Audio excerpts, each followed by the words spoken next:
जरा सोचिए, अगर एक दिन सुबह आप उठें और पाएं कि आपकी अपनी सोच आपकी नहीं रही। हर फैसला जो आप लेते हैं, किसे कॉल करना है, क्या पहनना है, क्या कहना है, वो किसी और की नजरों से पहले गुजरता है और फिर ही आप उसे अपना मानते हैं। आप अपने ही भीतर कैद हो, लेकिन जेल की चाबी मोहब्बत की जेब में हो। क्या ये प्रेम है या पिंजरा? आपने कितनी बार देखा होगा, एक बुद्धिमान, आत्मनिर्भर, शक्तिशाली पुरुष अचानक से किसी स्त्री के इशारों पर नाचने लगता है। उसकी हंसी, उसका मूड, उसकी चुप्पी तक उसकी पूरी दुनिया को नियंत्रित करने लगती है। कभी सोचा है क्यों? कैसे एक भावना जिसे हम सबसे पवित्र मानते हैं, वही किसी पुरुष की आजादी का सबसे बड़ा शिकंजा बन सकती है। मोहब्बत में डूबा मर्द अक्सर समाज की नजरों में आदर्श बन जाता है। देखो कितना वफादार है, कितना केयरिंग है, उसने सब कुछ छोड़ दिया उसके लिए। पर किसी ने ये नहीं पूछा, उसने खुद को क्यों छोड़ा? क्या आपने कभी सोचा कि जब मर्द मोहब्बत में सब कुछ हार जाता है तो वो जीत क्या रहा होता है? क्या आपने किसी दोस्त को देखा है जो पहले खुद से भरा हुआ था, विचारों से, हंसी से, सपनों से, और फिर अचानक सिर्फ एक रिश्ते की हाना में सीमित हो गया? उसके जीवन का हर कोना, उसका मोबाइल, उसका दिनचर्या, उसका व्यवहार, सब कुछ धीरे धीरे किसी और की प्राथमिकताओं में ढलने लगा। ये मोहब्बत है या मानसिक उपनिवेश? इतिहास में गुलामी के कई रूप हुए हैं। जंजीरों से बंधी देह, हथियारों से झुकी रियासतें और कभी भावना से झुका पुरुष। आप कहेंगे, लेकिन मोहब्बत तो देना होता है ना, त्याग करना होता है। बिल्कुल, लेकिन सोचिए, जब यह त्याग एकतरफा हो, जब मर्द की मोहब्बत उसका अस्तित्व निगलने लगे, तब क्या वो अब भी प्रेम है या एक मीठी हत्या? एक गहरा विरोधाभास है यहां। एक ओर समाज कहता है मर्द बनो, दूसरी ओर जब वो मोहब्बत में पड़ता है तो वही समाज कहता है झुको, बदलो, सहो।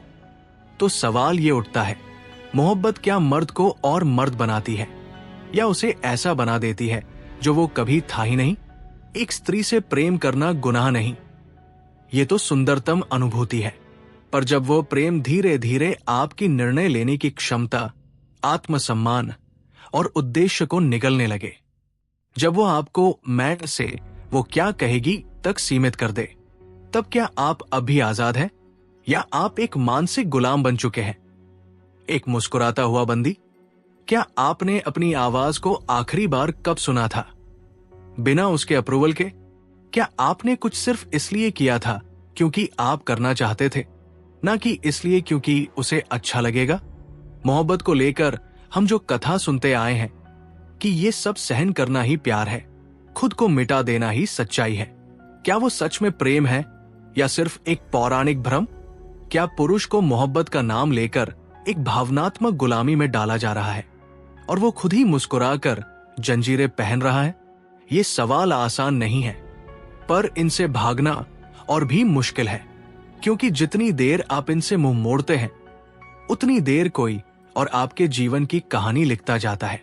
अब सोचिए, अगर आपकी आजादी की चाबी उन्हीं हाथों में है जिन्हें आप प्रेम कहते हैं, तो क्या आप उन्हें थमा चुके हैं वो चाबी, या अब भी आपके पास थोड़ी सी बची हुई है?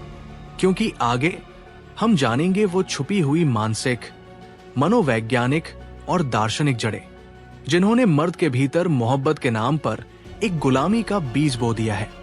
और यहीं से शुरू होती है असली कहानी। जरा सोचिए, आप एक नदी है, बहते हुए, स्वतंत्र, अपनी दिशा खुद तय करने वाले, पर फिर कोई आता है और आपकी धारा को मोड़ देता है। वो धीरे धीरे आपको इस विश्वास में डुबो देता है कि आपकी गति, आपकी दिशा, आपकी गहराई सब उसी के होने से अर्थपूर्ण है। आप अब भी बह रहे हैं, मगर आपकी आजादी अब उसकी सहमति पर आधारित है। यही वो अदृश्य बंधन है जिसे हम प्रेम समझ बैठे हैं। मोहब्बत जब मर्द के भीतर प्रवेश करती है तो वो केवल भावना नहीं लाती, वो उसके पूरे व्यक्तित्व की पुनर्रचना शुरू कर देती है। और ये प्रक्रिया इतनी सूक्ष्म होती है कि पुरुष को पता ही नहीं चलता कि वो अब एक स्वतंत्र व्यक्ति नहीं, एक भावनात्मक परियोजना बन गया है। पर सवाल ये है, ये पराधीनता शुरू ही क्यों होती है? मर्द क्यों खुद को खोने लगता है जब वो प्रेम में पड़ता है? एक, कार्ल जंग और अनिमा की छाया। स्विस मनोवैज्ञानिक कार्ल जंग कहते हैं कि हर पुरुष के भीतर एक स्त्री छवि होती है, जिसे वो अनिमा कहते हैं। ये छवि पुरुष की भावनाओं, संवेदनाओं और कल्पनाओं की अभिव्यक्ति होती है। मगर जब ये अनिमा बाहरी किसी स्त्री पर प्रक्षिप्त हो जाती है, तो पुरुष उसे अपनी अधूरी आत्मा का हिस्सा मान बैठता है। यही कारण है कि पुरुष एक स्त्री को केवल प्रेमिका नहीं, अपना अस्तित्व मानने लगता है। वो सोचता है, अगर ये चली गई तो मैं अधूरा रह जाऊंगा।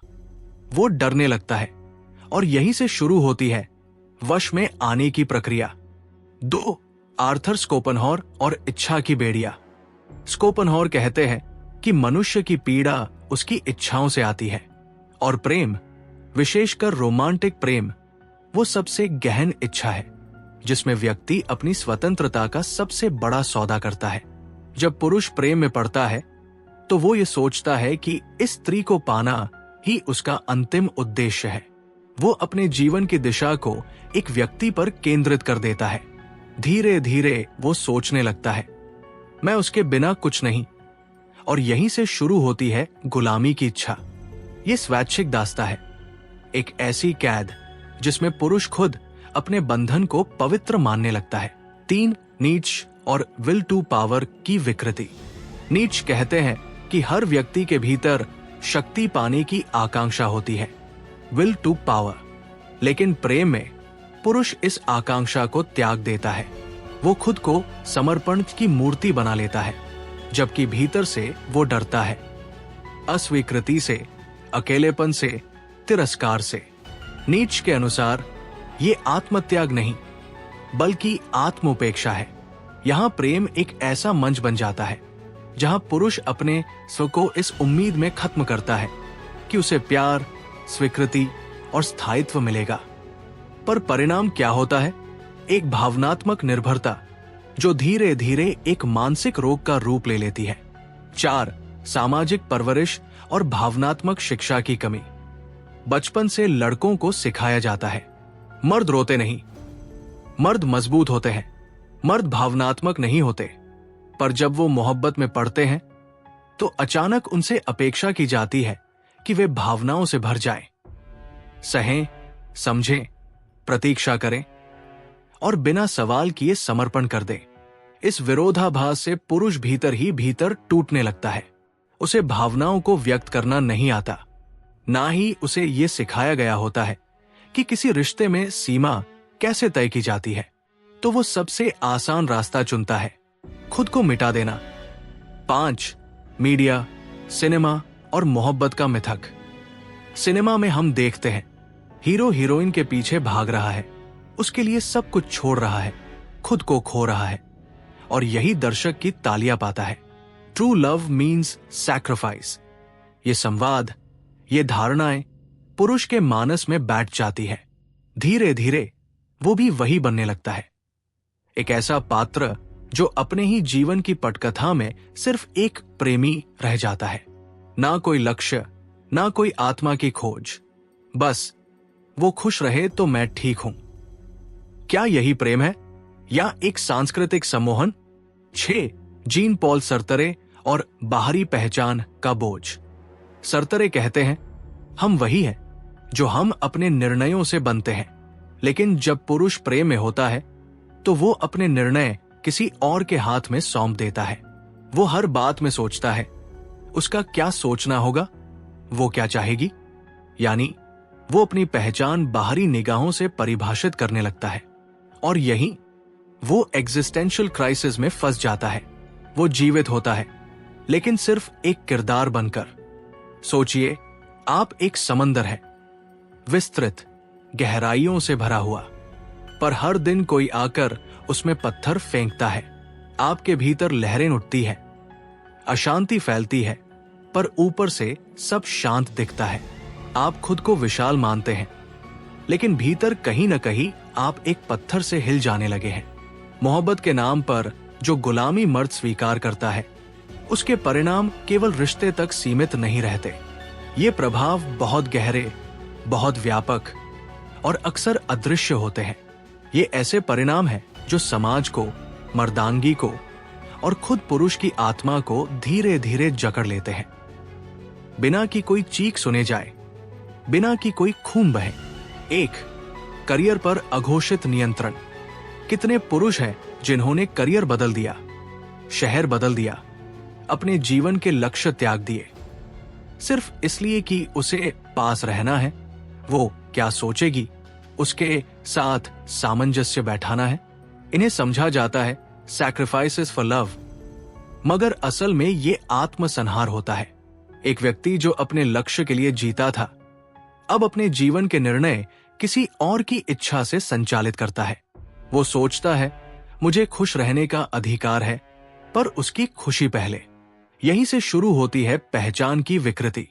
जब लक्ष्य किसी और की मुस्कान से बंध जाए, तो आपकी मेहनत अब साधना नहीं, भिक्षा बन जाती है। 2, आत्मसम्मान का क्षरण। सबसे भयावह असर मोहब्बत की गुलामी का आत्मसम्मान पर पड़ता है, क्योंकि पुरुष खुद ये नहीं समझ पाता कि वो हर दिन कितना झुक रहा है, कितना छोटा होता जा रहा है। हर बार जब वो अपनी भावनाओं को टालता है, अपनी सीमाओं को अनदेखा करता है, अपनी असहमति को निगल जाता है, वो अपने ही सामने गिरने लगता है और धीरे धीरे वो खुद से नजरें मिलाने लायक नहीं रहता। वो खुद को ये कहकर बहलाता है कि मैं प्यार कर रहा हूं, मगर अंदर ही अंदर उसकी आत्मा चीख रही होती है, मैं खत्म हो रहा हूं। 3, निर्णय लेने की क्षमता पर प्रभाव।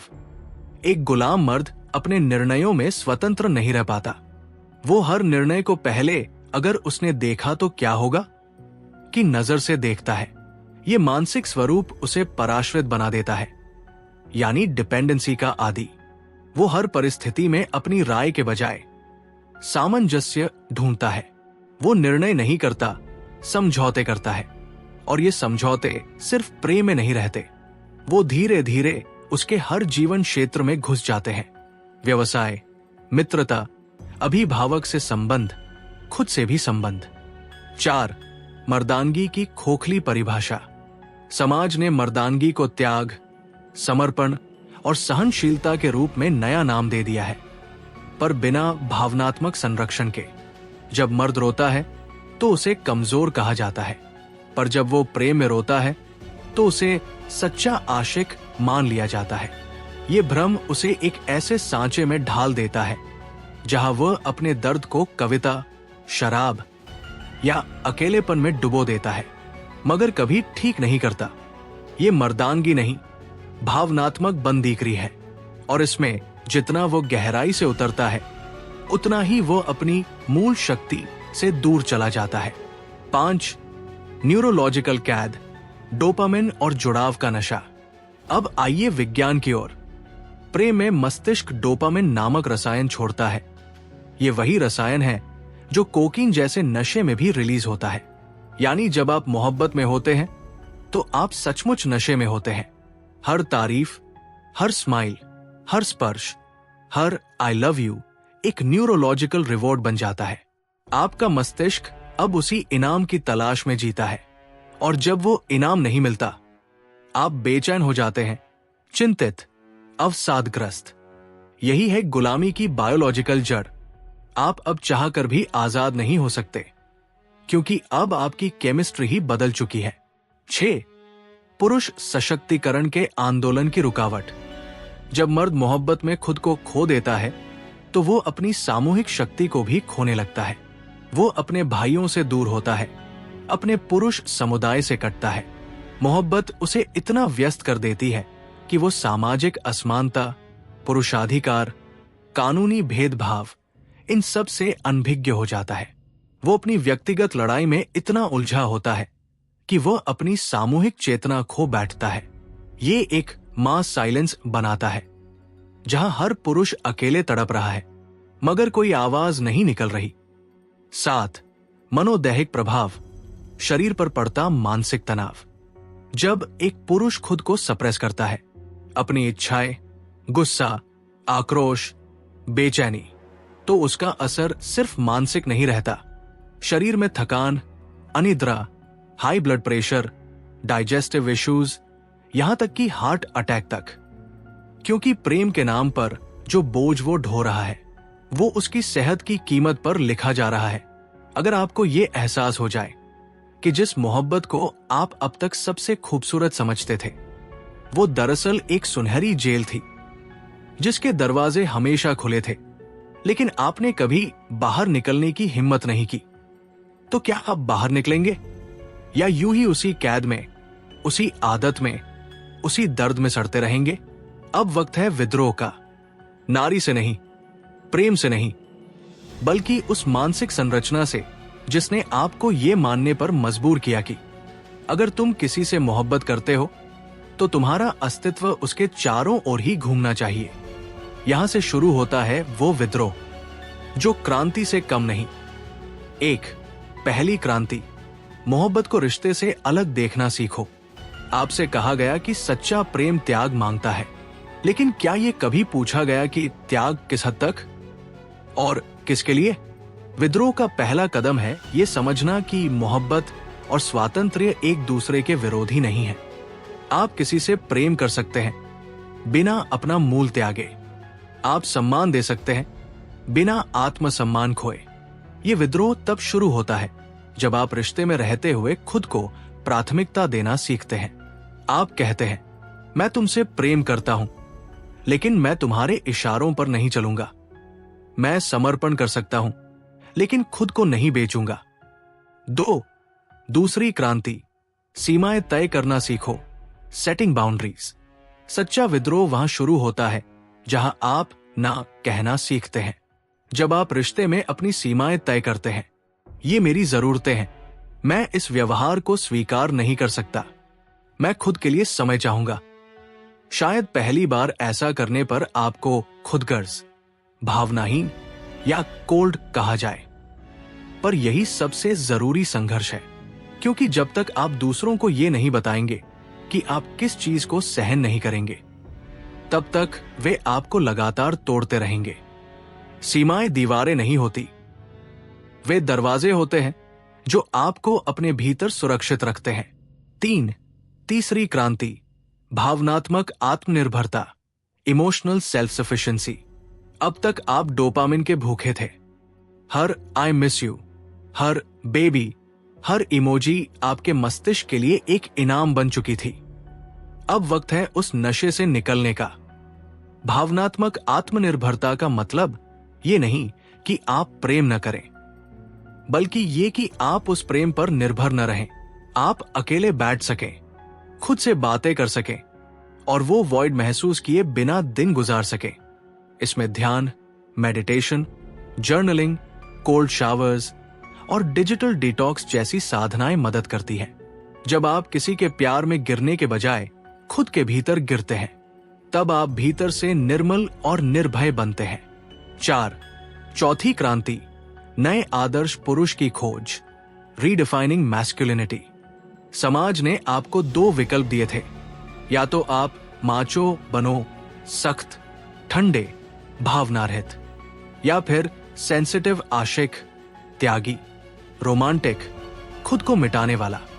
अब समय है तीसरे मार्ग की खोज का, जहां मर्द भावुक हो पर मजबूत हो, जहां वो प्रेम करे पर अपने ही केंद्र में अडिग रहे। आप फ्रेडरिक नीट्शे के यूबरमेंश, सुपरमैन बन सकते हैं। एक ऐसा पुरुष जो अपनी नैतिकता, अपने मूल्य, अपनी चेतना खुद गढ़ता है। नीट्शे कहता है, He who has a why to life can bear almost anyhow।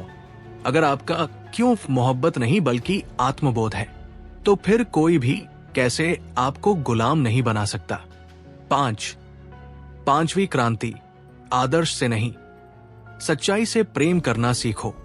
मोहब्बत में अक्सर हम व्यक्ति से नहीं, उसकी कल्पना से प्रेम करते हैं। हम उसकी मासूमियत, उसकी बातें, उसकी आंखें, उसके सपनों में इतना खो जाते हैं कि हम भूल जाते हैं कि वो भी इंसान है, त्रुटिपूर्ण, स्वार्थी, जटिल। जब आप मोहब्बत में पड़े तो आदर्श में नहीं, उसकी संपूर्णता में प्रेम करें। और यदि उसकी सच्चाई आपको स्वतंत्र नहीं रखती तो वो प्रेम नहीं, कैद है। 6. छठी क्रांति, पुरुषों का नया brotherhood, brotherhood of conscious man. ये विद्रोह अकेले नहीं लड़ा जा सकता। इसके लिए चाहिए सजग पुरुषों का समूह जो एक दूसरे को ताकत दे, साथ बैठें, बात करें और भावनाओं को एक दूसरे के सामने खुलकर रखें। ये इमोशनल ब्रदरहुड वो शक्ति है जो सदियों से मर्दों से छीन ली गई है।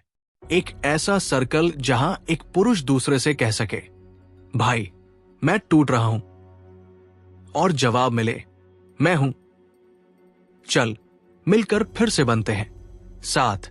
सातवीं क्रांति, प्रेम का पुनर्निर्माण बिना गुलामी के। विद्रोह का अंतिम चरण है प्रेम का पुनर्निर्माण। अब आप प्रेम में दोबारा जा सकते हैं, पर इस बार आंख मूंद कर नहीं, बल्कि आंखें खोलकर। अब आप मोहब्बत करेंगे, पर किसी को पेडेस्टल पर नहीं बैठाएंगे। अब आप चाहेंगे, पर उस चाह में खुद को नहीं मिटाएंगे। अब आप गुलाम नहीं, साथी होंगे। अब आप खो नहीं जाएंगे।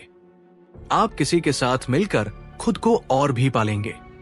अगर वो सारी पीड़ा, वो सारे त्याग, वो सारे आंसू जो आपने मोहब्बत में झेले दरअसल जरूरी थे, क्योंकि उनके बिना आप वो नहीं बन पाते जो आज बनने की ओर हैं। अगर आपकी मोहब्बत में टूटना, बिखरना और गुलाम बनना एक शुद्धि प्रक्रिया थी, एक तपस्या, न कि दुर्भाग्य, बल्कि आपका आंतरिक पुनर्जन्म, तो क्या आप अब भी उस दर्द को कोसेंगे या उसकी आंखों में देखकर मुस्कुराएंगे और कहेंगे, धन्यवाद, तूने मुझे आजाद किया मेरी जंजीरों से। 1. मोहब्बत मर्द को गुलाम क्यों बनाती है या क्या बनाती है? हमने ये यात्रा एक प्रश्न से शुरू की थी, क्या मोहब्बत मर्द को गुलाम बना देती है? लेकिन अब अंत में आकर एक गहरा पैराडॉक्स, विरोधाभास खुलता है। असल में मोहब्बत किसी को गुलाम नहीं बनाती। हमारी अपेक्षाएं, हमारी आशाएं, हमारा अधूरापन, हमारा भय, वे हमें जकड़ते हैं। और मोहब्बत वो तो बस एक दर्पण है, वो हमें हमारे भीतर की सारी परछाइयां दिखा देती है। कार्ल जंग ने कहा था, Until you make the unconscious conscious, it will direct your life and you will call it fate. जब तक आप अपनी अचेतन भावनाओं, अंधकारों, घावों को नहीं पहचानते, मोहब्बत उन्हें आपके चेहरे पर उछाल देती है। और जब आप उन्हें देख नहीं पाते, तो आप मोहब्बत को दोष देने लगते हैं। 2. मोहब्बत एक अग्नि परीक्षा, एक मार्ग नहीं, मंजिल है। हर मर्द जिसे सच्चा प्रेम मिला है, उसे खुद को जलाना पड़ा है। वो सारी नकल की गई भावनाएं, वो समाज से सीखी गई भूमिका, प्रोवाइडर, प्रोटेक्टर, सेवियर, उसे सब कुछ जला देना पड़ा। स्कोपनहॉर ने कहा था, to desire is to suffer. लेकिन जब वो इच्छा अपने आप के लिए नहीं, बल्कि किसी और के प्यार में अपना अस्तित्व मिटाने की होती है, तब वो सफरिंग एक स्पिरिचुअल ट्रायल बन जाती है। और अगर आप उसे पूरा पार कर लें, तो मोहब्बत अब आपको गुलाम नहीं, बल्कि जागृत योद्धा बना देती है। 3. आपका पुनर्जन्म, गुलामी से चेतना तक का सफर। अब आप उस मर्द नहीं रहे जो किसी की आंखों की तारीफ में अपना वजूद भूल जाए। अब आप मोहब्बत करेंगे, पर स्व के केंद्र से। अब आप किसी को पसंद करेंगे, पर अपने घावों से नहीं, अपने पूर्णता से। अब आपकी मैस्कुलिनिटी टॉक्सिक नहीं, बल्कि सैक्रेड होगी। अब आप उस बंजर पुरुष नहीं हैं जो वैलिडेशन का भूखा था। अब आप वो वृक्ष है जो स्वयं को भीतर से पोषण देता है और फिर दुनिया को छाया देता है। 4.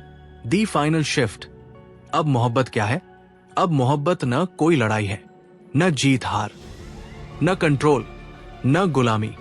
अब मोहब्बत एक मिलन है, ना केवल 2 शरीरों का, बल्कि 2 चेतनाओं का, अब जब आप इस यात्रा के अंत तक पहुंच चुके हैं, आप पहले जैसे नहीं रहे। आप टूटे थे पर अब गढ़ चुके हैं। आप गुलाम थे पर अब स्वामी हैं, अपने मन के, अपनी चेतना के, अपने प्रेम के। आप वही मर्द हैं पर अब एक चेतन पुरुष जो प्रेम करता है पर अपनी स्वतंत्रता के साथ। नीच ने कहा था, One must still have chaos in oneself to be able to give birth to a dancing star. आपके भीतर का वही chaos, वही मोहब्बत, वही गिरना अब एक नया तारा बन चुका है। अब आप उस अंधेरे से बाहर निकल आए हैं जहां मोहब्बत डर थी। अब आप उस रोशनी में खड़े हैं जहां मोहब्बत शक्ति है। अब निर्णय आपका है, क्या आप फिर से गुलाम बनेंगे या इस बार आजाद होकर प्रेम करना सीखेंगे? अब जब आप जानते हैं, क्या आप बदलेंगे या सब जानकर भी फिर उसी मोहब्बत में डूब जाएंगे जहां आपका नाम मिटता है पर रिश्ता सलामत रहता है? अब मोहब्बत आपकी परीक्षा नहीं, आपकी पहचान बन सकती है अगर आप उसे सही नजर से देख पाएं।